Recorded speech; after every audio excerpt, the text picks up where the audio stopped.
She inherited a treehouse from her grandmother, but she didn't know that someone was already watching her. What she found inside changed everything, and pitted her against an influential man who was used to taking what wasn't his. Subscribe and write in the comments where you're watching from. Snow had already begun to fall again by the time Emily Hartman reached the edge of the old county road, a winding strip of cracked asphalt that cut through the northern pines like a scar abandoned by time.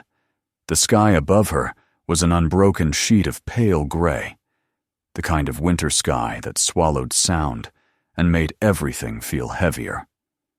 She tightened the strap of her backpack and exhaled a plume of white breath, bracing herself for the long walk into a place that had once felt like home, but now seemed almost foreign. 15 years away was enough to turn any landscape into a stranger. She hadn't planned to return here. Not this winter, not this year, not ever, perhaps. Yet fate didn't ask for her input. Her grandmother's passing came with a handwritten letter and a sealed envelope, both left in the hands of a lawyer who spoke with the soft, uncomfortable tone of someone delivering news they didn't fully understand. The letter had been simple. Emily, this is yours now. The house, the land, the old place in the trees. I trust you will know what to do with it when the time comes. She had read it a dozen times on the bus ride north, trying to understand why her grandmother had chosen her, of all people, after so many years of silence. The cold air stung her cheeks as she adjusted her hood and began walking again.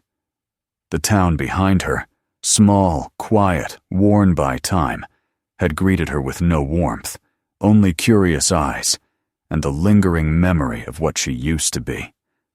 That girl was long gone. Life had pulled her apart in ways she rarely spoke about. A divorce that left her hollow, a job she had given 2 decades to before it discarded her like an outdated tool, a daughter who had grown distant, and the silent ache of middle age settling into her bones. She was tired in places people couldn't see. The county administration building had been her first stop. She had expected paperwork, awkward condolences, perhaps a brief explanation about the property. Instead, she found hesitation. The receptionist had shuffled through folders with exaggerated slowness, frowning at the screen, then whispering to another clerk when she thought Emily wasn't listening. The head of the legal department, a round man with thinning hair and tired eyes, told her they would need more time to process the inheritance. When she asked why, his gaze slid away, and he muttered something about boundaries, missing documents, winter closures. Every word felt deliberately vague. It unsettled her, not because the bureaucracy was slow. Bureaucracy was always slow, but because of the way they looked at her, as if she were walking into something she didn't understand, as if they all knew something she didn't. She shook the thought away and kept going, stepping deeper into the forest. The snow thickened, covering the ground in a soft white blanket. Every few steps her boots sank deep, crunching over layers of ice. She knew the trail vaguely from childhood visits, but the path had gone wild over the years. Branches bent under the weight of winter, forming arches she had to duck beneath. Pine needles glistened like glass shards in the fading daylight. Then she noticed the tracks, not animal prints, but the heavy uniform impressions of work boots, repeated and recent. They were fresher than the morning's snowfall, cutting directly across her route. Another set, the wide, parallel grooves of a quad. Bike ran alongside them. Someone had come this way, recently, purposefully. Her pulse quickened, though she told herself it meant nothing. Hunters used these woods, at least they had decades ago. But something about the way the tracks followed the exact route to her grandmother's land made her uneasy. The old woman had lived alone, fiercely protective of her space. If others had walked these paths, it wasn't by invitation. By the time Emily reached the clearing, her breath was ragged, and her fingers stiff with cold. She paused, expecting to see an empty patch of woods, maybe the vague outline of what she remembered as a childhood hideout. Instead, the house appeared all at once through the swirling snow, like a secret stepping out of the past. It stood perched high in the massive branches of a towering oak, its wooden platform wrapped around the trunk like an embrace. The house's walls were curved and warm-colored, weathered by decades of storms, yet impossibly sturdy. Snow clung to the roof, forming a crown of white on the straw thatching her grandfather had supposedly repaired by hand long before she was born. The ladder and the narrow bridge leading up to the entrance looked old but intact, though a few planks sagged dangerously under the weight of winter. She stood beneath the tree, staring upward, as though expecting her grandmother to step out onto the small balcony, wrapped in her heavy wool shawl, smiling that mischievous smile she always wore when she had a secret she refused to share. But there was no one there. Only the wind, whispering through the branches. The ascent was nerve-wracking. Every step creaked under her boots, and the railings were brittle with ice. Halfway up, she paused, gripping the wooden beam as a gust of wind rocked the bridge. Below her, the snow-covered ground seemed impossibly far away. She swallowed her fear and forced herself onward. By the time she reached the door, her heart was pounding. The doorknob was ice-cold to the touch. She hesitated before turning it, somehow afraid of what she might find inside. The house had always felt magical to her, as a child, full of strange maps, old photographs, the earthy smell of herbs drying in bundles above the windows. But she hadn't been inside it in years. The last memory she had of the place was of her grandmother locking the door after a rare visit, pressing a finger to her lips and saying, "Not today, Emmy. Some rooms aren't ready for visitors." Emily had never asked what she meant. She pushed the door open, and the hinges groaned in protest. Inside, dust motes drifted lazily in the thin beams of gray afternoon light. The air was cold, but carried a faint hint of cedar, smoke, and the lavender soap her grandmother used. The room looked almost untouched. A woven rug across the floor, shelves filled with preserved herbs, stacks of maps and old lanterns. The table beside the window was covered with handwritten notes, sketches, and envelopes tied with faded string. She stepped inside, letting the door close behind her. For a moment she simply stood still, letting the silence wash over her. It wasn't an empty silence. It was the kind that made her feel watched, not by people, but by memories. Every corner of the room held a piece of her grandmother's life, an echo of the woman who had been stubborn, sharp-witted, and endlessly mysterious. As she moved deeper into the house, she noticed a wooden box under the table, small but heavy, filled with metal boundary markers. She recognized them immediately.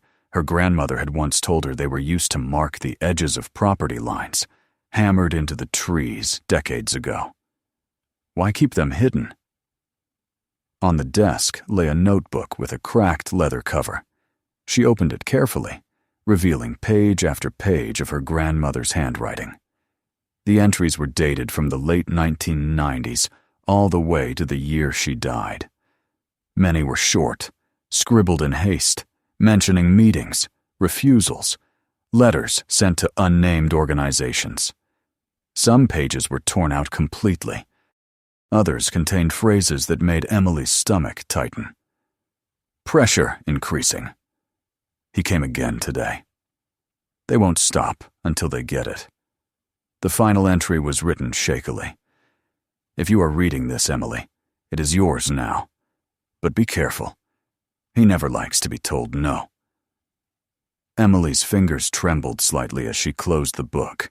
The unease she had tried to ignore since arriving in town grew sharper, heavier, more real. She moved to the window and looked out over the snow-covered forest. the fading light casting long shadows across the branches. Then she noticed the footprints. They were fresh, too fresh for comfort. Leading from the trees to the base of the ladder, circling the trunk once, then disappearing into the woods. Larger footprints than hers, deeper, belonging to someone heavier. Someone who had been here, watching. Emily backed away from the window, her heart thudding. The house felt suddenly smaller, the walls closer. She knew something was wrong, and yet she also knew one thing with absolute certainty. Whatever her grandmother had left behind for her was far bigger than an old house in the trees. It was a responsibility, a warning, and perhaps a fight. She wasn't ready. But winter had already closed its hands around the forest, and there was nowhere left to run. Morning arrived without color, as though the world had forgotten how to paint itself. The forest outside the treehouse was buried under a thick blanket of snow, every branch sagging beneath the weight. Emily woke early, not because she slept well. She hadn't, but because the eerie quiet pressed against her senses until she could no longer lie still. The footprints she had seen the night before were the first thing that came to mind, their shape imprinted inside her memory more deeply than they had been in the snow. Someone had been there. Someone who had no reason to be anywhere near this land. She made a small breakfast from the supplies she brought with her, all the while trying to ignore the expanding knot in her stomach. The house creaked occasionally as the wind brushed against its frame, but instead of the comforting groans of an old structure settling, it sounded like warning whispers carried by the cold. Every sound made her turn her head. Every shadow made her pause. It was as if the forest had become a living entity, studying her in silence. But she could not stay in the house all day. Her inheritance still wasn't legally processed, and she needed clarity now more than ever. She gathered her things, tightened her boots, and began the carefully measured descent down the ladder, each step testing her balance as frost made every plank treacherous. Once on the ground, she brushed snow off her coat and glanced around. The clearing looked undisturbed, except for the faint remnants of yesterday's footprints, already softened by new snowfall. Whoever had come was either brave enough or foolish enough to wander the woods at dusk in the dead of winter. The walk to town was colder than the day before, and the sky threatened another storm. When she entered the county building, its stale air and yellowed lights felt strangely oppressive. The receptionist at the front desk stared at her with that same forced politeness she had seen on her first visit. The woman quickly lowered her eyes to her computer screen, as if afraid even to acknowledge Emily's presence. "I'm here to check on the status of my paperwork," Emily said, her voice firm but strained. "It was supposed to be reviewed yesterday." The woman clicked through screens with exaggerated care. "Well, it seems there's still a delay. Some documents are under review by the legal office." "What documents?" Emily asked. "It doesn't specify. Can I speak to the head of legal?" "He's in a meeting." Always in a meeting. Always unavailable. Emily bit back her frustration and leaned slightly forward. "Do you know why everything is taking so long? Is there something wrong with the file?" The receptionist hesitated. Her eyes darted toward the hallway behind Emily, then quickly back to the screen, as if she feared she might be overheard. When she finally spoke, her voice was barely above a whisper. "Sometimes. Some properties require more attention." "What does that mean?" But before the woman could say more, the office door behind them swung open. A tall man in a dark coat walked in, wiping melting snow from his sleeves. He had the kind of presence that filled a room, not because of kindness or charm, but because he seemed to assume that the world around him existed for his convenience. His boots were made of polished leather, the thick soles leaving faint marks of snow on the linoleum floor. His jaw was square, his expression unreadable, and his eyes sharpened the moment they landed on Emily. "Miss Hartman?" His tone suggested he already knew the answer. "Yes," she replied cautiously. "I'm Wes Montgomery." He extended a glove, though not quite enough for it to be polite. "I heard you've arrived to look over your grandmother's land." Emily shook the offered hand reluctantly. His grip was strong, almost performative. "I wanted to welcome you back to the area," he continued, "and to make you aware that my property borders the northern edge of your forest. I oversee the conservation and recreational efforts in the region. You'll see my signs out there, I'm sure." Emily thought of the private property and authorized access only signs she had seen dotting the outskirts. So they were his. "I appreciate the information," she said. He smiled, but it was the kind of smile that held no warmth. "I imagine the land must be overwhelming for someone who hasn't been here in years. And an old structure, like that house in the trees." He paused as if selecting his words from a carefully curated list. "It's difficult to maintain, dangerous even." "It's holding up fine," Emily replied. "Well, if you're ever interested in selling," he said, voice lowering to something that felt like a veiled suggestion rather than an offer. "I'm always open to making a generous deal. The forest around here requires careful management, something that's easier when the land is unified." "I'm not selling," she said firmly. Montgomery studied her for a moment, and the air around them shifted, as though an invisible line had been drawn. "Everyone sells eventually, Ms. Hartman, especially when they realize how hard it is to live out there alone. Winter can be unforgiving." There was something in the way he said it, softly, with almost casual emphasis, that made her shoulders tense. He tipped his head in a mock courtesy and walked past her, his boots echoing down the hallway. She watched him leave, feeling the weight of something she couldn't name settle on her chest. Outside, the sky had turned darker. Snowflakes drifted downward in slow, heavy spirals. Emily pulled her coat tighter and headed back toward the forest, but the cold followed her deeper than before, sinking into her bones like a warning. By the time she reached the clearing again, daylight was slipping away.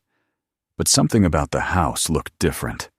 The snow around the base of the tree had been disturbed, not by animals, by shoes. The circular pattern she saw made her heart lurch. Someone had walked around the tree deliberately, not wandering, not passing through, inspecting. She climbed into the house quickly, bolting the door behind her. The warmth of the cedar-scented air no longer comforted her the way it had the first time she entered. She walked to the window and pressed her palm to the cold glass, searching the tree line for movement. Nothing. But the hairs on her neck stood up as if someone were watching from a place she couldn't see. Trying to distract herself, she sorted through her grandmother's letters, hoping they would offer clarity. She found one addressed to a historical preservation group, another to a state environmental office, and several demanding updates from the county. The tone varied from hopeful to frustrated to quietly desperate. It was clear her grandmother had fought hard, perhaps harder than anyone had realized, to keep this land untouched. But the letters stopped abruptly 3 years ago. Why? As she read through the final pages of the notebook, she noticed that some words had been faintly smudged by what looked like water. Raindrops? Tears? She would never know.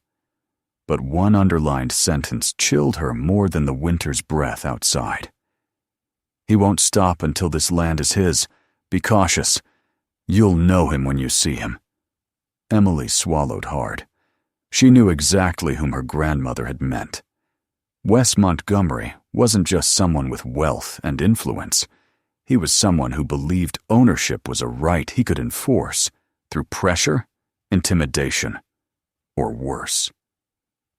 That night, as Emily tried to sleep, she heard a sound far off in the woods, a single gunshot cutting through the frozen air like a threat. It echoed across the valley long after it should have faded. She sat up in bed, heart pounding, listening as the silence returned, thicker and darker than before. In that moment, she understood that she was no longer dealing only with inheritance issues or paperwork delays. She was standing at the edge of a conflict she hadn't chosen, a conflict her grandmother had fought in silence, one that had now become hers. There were people in this county who wanted her gone, people with the means to make sure she disappeared from this land as quickly as she had arrived. But the house in the trees was hers now, in all its fragile warmth and forgotten secrets. And though she didn't yet know why it mattered so much, or what exactly she had inherited beyond old wood and winter air, she knew one thing with striking clarity: she would not let anyone force her away.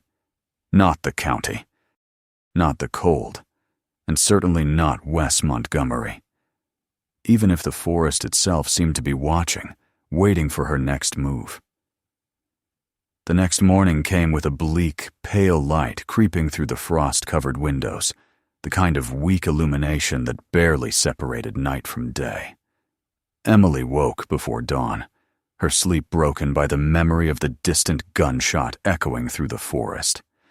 It lingered in her mind like a shadow, a reminder that she was not alone out here, nor welcome. The wind had howled most of the night, rattling loose branches against the walls of the treehouse and making the entire structure sway. More than once she had sat upright in the darkness, convinced someone was climbing the ladder or circling the tree below.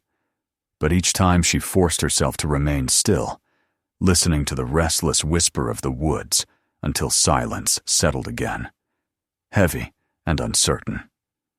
She wrapped herself in her coat before stepping outside, the cold biting into her skin as she descended the ladder. The snow now reached halfway up her shins, soft and powdery on the surface, but hard-packed beneath, making each step a challenge. She moved through the clearing, circling the base of the oak tree, confirming once again that someone had been there. The footprints she had noticed yesterday had not been erased by the nighttime snowfall as she expected. They had been joined by new ones.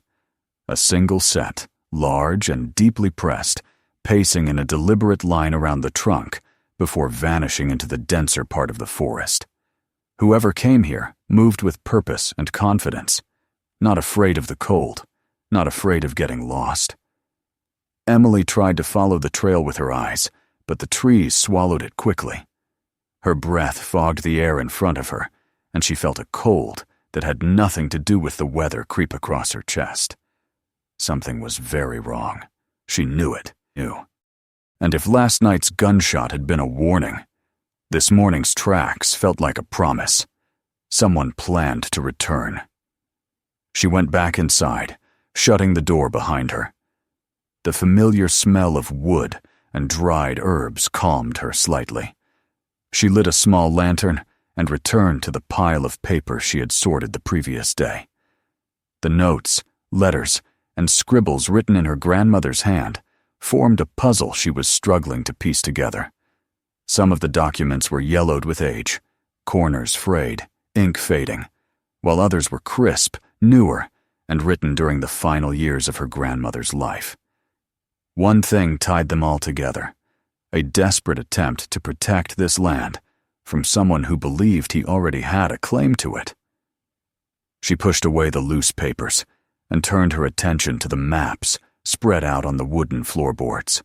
Her grandmother had drawn them by hand, dense sketches of the forest marked with symbols, boundary lines, and notes in small cursive writing.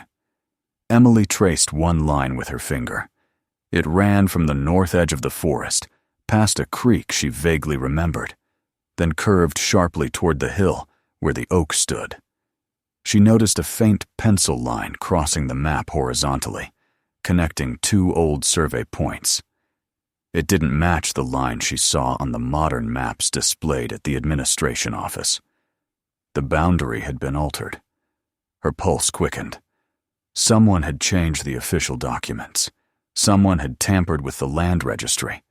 and that someone had enough influence over the administration to make it appear legitimate.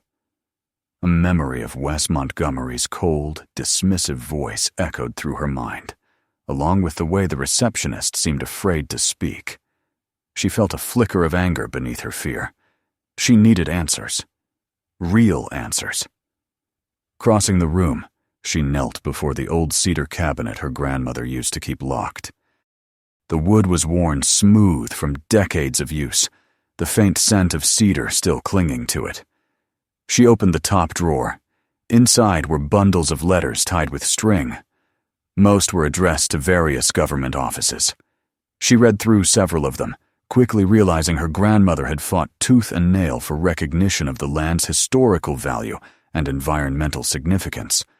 There were appeals to the state, requests for inspections, and pleas for help when local authorities ignored her complaints. One letter stood out. Its edges were bent, its ink slightly smudged, as though it had been handled repeatedly. It was a response from a historical preservation group, expressing interest in designating the property as protected land, but stating they needed the original documentation from the early 1900s, confirming the land's special status. Emily read the letter twice, then a third time. Her grandmother had never told her anything about original documentation. Why? She scanned the room slowly. Her grandmother had always been secretive about important things. Every childhood visit had taught her that. Whenever Emily had shown curiosity, her grandmother would offer a strange smile and say, "Some things are worth hiding until the right moment." When Emily's gaze drifted upward toward the narrow beams supporting the roof, a strange sense of intent stirred within her. The thought felt sudden yet familiar, as though her grandmother's voice whispered it into her ear. She dragged a chair beneath the beams and steadied herself before climbing. The entire treehouse creaked softly with her movements. Dust fell from the rafters as she crawled closer to the highest point of the ceiling. She ran her hands along the wooden boards, tapping lightly, listening for differences in sound. Most boards echoed the dull thud of solid wood. But near the center, one board emitted a hollow tone. Her breath caught. She leaned closer and pried at the edges of the board with her nails. It resisted at first, then slowly loosened and lifted. Beneath it lay a compartment, small but deep, hidden so well it might have gone unnoticed for another generation. Inside the compartment was a metal box, rusted, heavy, with a worn leather strap still attached to its lid. Emily lowered herself back to the floor carefully, holding the box like something fragile and irreplaceable. She sat cross-legged on the rug, staring at it for a long moment, before releasing a slow breath and unfastening the latch. It opened with a soft groan. Inside were documents older than any she had found so far. A folded map, inked on parchment and brittle at the edges, a bundle of yellowed papers bound together with a strip of cloth, a ledger filled with dates and signatures, and beneath them all, wrapped in a piece of cloth that had once been bright blue, lay another envelope bearing her grandfather's handwriting. Her throat tightened slightly as she unfolded the map. It was the same forest, but not as she knew it. The outline of the land was different, wider, untouched. Survey markers marked the edges. One corner bore the insignia of the early county office. Another corner held a symbol she recognized from history books, the emblem used by local indigenous groups that once inhabited the region. And across the top, written in ink that had faded to a ghost of itself, were the words, "Boundary Agreement of 1912. Her hands trembled as she read through the other documents. They revealed that the land had been entrusted to the Hartman family through a signed agreement. Not purchased, not claimed, entrusted. For protection. For stewardship. The contract prevented commercial use of the land and prohibited the combining of the property with any surrounding land for development or hunting purposes. It was legally binding. She felt tears sting her eyes as she realized what this meant. Her grandmother had been fighting not out of stubbornness, but out of duty, out of obligation to a promise made generations ago. She opened the final letter in the box, written by her grandfather to her grandmother. The handwriting was elegant but uneven, as though written in haste. "If you are reading this, the time has come," it said. "Do not trust those who claim they want only to preserve the land. Some will use that claim to take it. Protect the documents. Protect the tree. Protect what was given to us." Emily lowered the letter slowly. She felt both awestruck and overwhelmed. Her grandmother had been carrying this burden alone, surrounded by people who couldn't or wouldn't help her. She thought of the tired look in her grandmother's eyes the last time they spoke, the sadness that lingered beneath her smile. She had tried to tell Emily something then, but Emily hadn't understood. Not until now. The knock at the door made her jump violently. She scrambled to her feet, heart pounding. Through the frosted window, she saw a shadow standing at the top of the ladder. Her breath hitched. She approached the door cautiously, pressing one eye to the peephole. Wes Montgomery stood outside. He wasn't dressed for weather, but for confrontation. His coat was immaculate, his expression tight, his posture rigid. Snowflakes drifted past him, and behind his shoulder, she could see the clearing, stark and unforgiving. Emily didn't open the door. "Ms. Hartman," Montgomery called out evenly, voice muffled through the wood. "We need to talk." She said nothing. He waited a moment, then continued. "I know you're in there, and I know you found something." Her breath caught. "Let's not make this harder than it needs to be," he said softly. Too softly. Calm in the way storms were calm before they destroyed everything in their path. "You're out here alone. It would be a shame for something unfortunate to happen. Winter's unpredictable." Her hands balled into fists. When she didn't answer, he added, "Think about my offer. Think about what's best for you. No one wants conflict. Especially not over old land someone like you can't possibly manage." He turned and climbed down the ladder slowly, deliberately. She waited until the shadow of his figure disappeared between the trees. Only then did she move again. Her heart hammered as she secured the documents into her bag. Every instinct inside her screamed that she was running out of time. Montgomery knew she had the evidence he needed to bury, and she suspected he would do anything to get it. She stood in the center of the treehouse, listening to the faint echo of his boots fade into the forest, and understood something with sharp, unshakable certainty. This was war, and she was no longer just an accidental participant. This inheritance, this land, was her grandmother's final stand. Now it had become hers, too. If Montgomery wanted to take it, he would have to fight for it. And Emily Hartman, for the first time in years, felt something rise within her that she thought she had lost long ago. Resolve. The night after Montgomery's unexpected visit stretched endlessly, as though the dark itself refused to loosen its grip on the forest. Emily barely slept. Every creak of the treehouse, every groan of the beams as the wind pressed against the walls, felt like an intruder testing the edges of her resolve. She kept the lantern lit until dawn, its dim flame flickering against the wood, reminding her that she was still here, still fighting, even if fear threaded through every breath she took.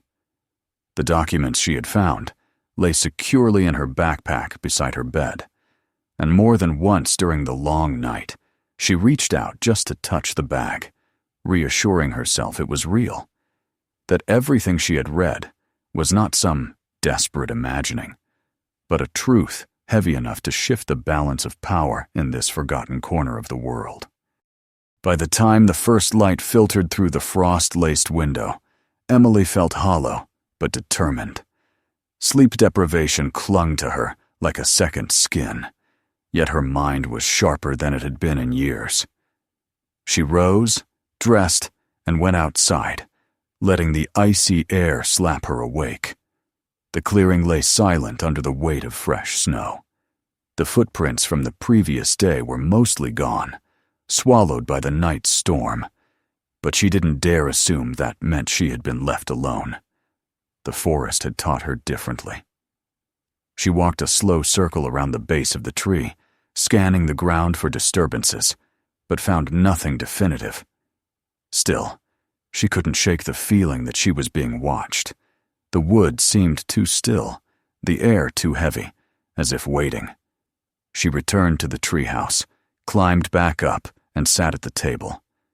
Her grandmother's final notes lingered in her mind, hovering like ghosts over every decision she made. Her grandmother had known this confrontation would come. She had prepared for it, hiding the documents in the beams above the room, trusting that Emily would find them when the time was right. The weight of that trust pressed on Emily's chest like a promise she refused to break. She took the documents out of the backpack and spread them across the table again. The original 1912 agreement lay at the center, its parchment worn but legible, its signatures unmistakably historic. The county seal had faded, but remained intact enough to confirm its authenticity. It was irrefutable. If she could get this into the right hands, the land would be protected forever.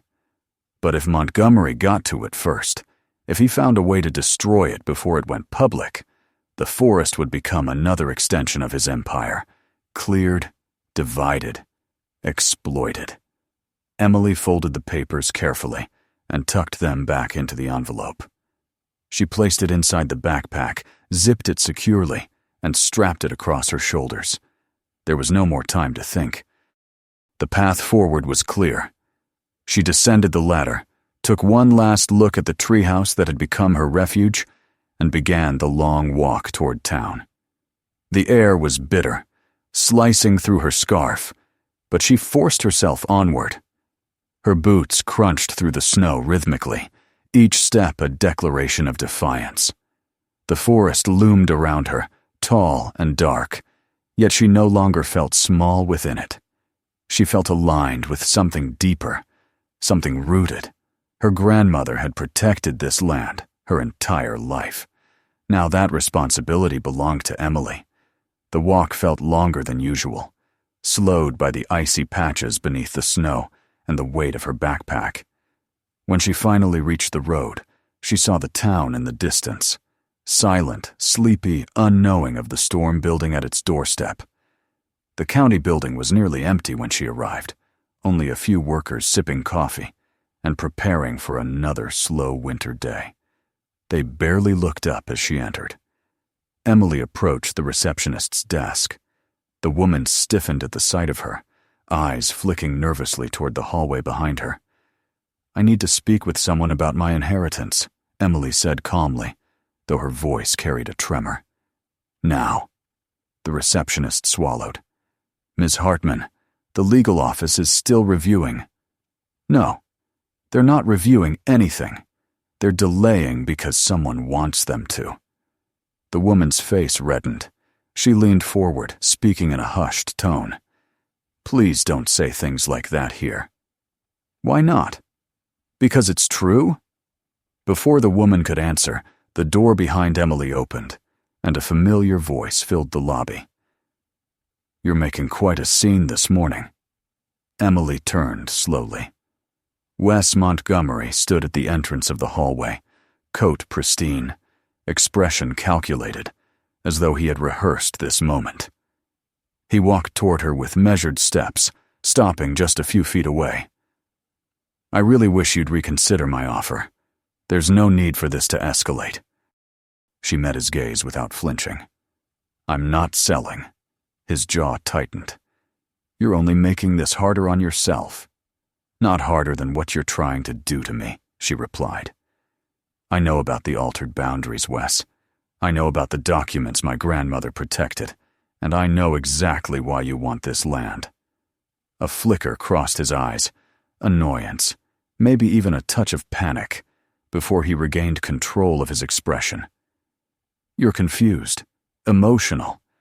Grief can cloud your thinking. Emily took a step closer. I found the original 1912 agreement. Montgomery went still. Completely still. The air shifted between them. "You're lying," he said finally, but his voice had lost its confidence. "I'm not. And I've already shared copies of everything with people outside this county." His nostrils flared. "You did what?" Emily didn't answer. She didn't need to. The truth hung between them like a blade. Before he could speak again, the front door swung open. A group entered, 3 people wearing winter coats, 2 carrying bags of equipment, and 1 with a press badge clipped to her scarf. Emily recognized the emblem on another's jacket. The State Historical Preservation Association. They had come. The receptionist's eyes widened. Montgomery's face drained of color. The woman with the press badge stepped forward. "Ms. Hartman, I'm with the Regional Investigative Desk.